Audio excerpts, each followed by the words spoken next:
perjalanan sejarah yang panjang, realitinya pertemuan di antara budaya dan agama telah mencetuskan pelbagai konflik dalam kehidupan manusiawi. Bismillahirrahmanirrahim. Assalamualaikum warahmatullahi wabarakatuh.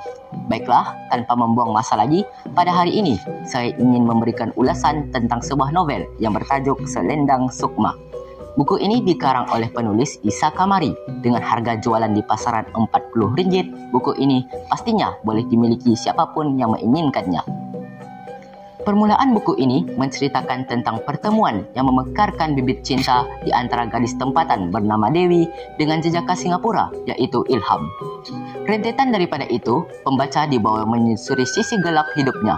Pembaca juga diperkenalkan dengan watak-watak antagonis dalam novel ini. Antaranya ialah Jennifer selaku pengurus perniagaan Ilham.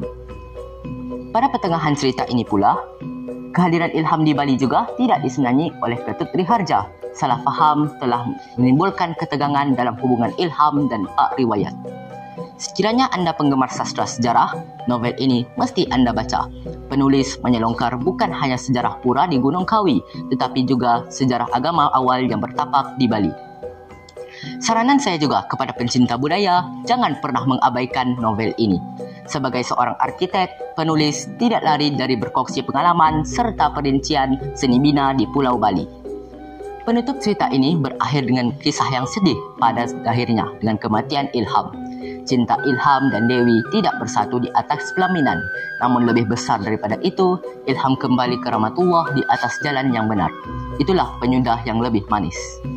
Natijah yang saya peroleh daripada buku ini ialah kita mestilah berani mengembara agar suatu hari nanti dapat merasai perbezaan budaya, kaum dan agama dari serata dunia. Pada pendapat saya, kekurangan buku ini ialah buku ini kurang mempamerkan ilustrasi yang menarik. Manakala kelebihan buku ini pula, buku ini memberi maklumat tentang isu-isu semasa, misalnya pengumuman yang berlaku di Bali.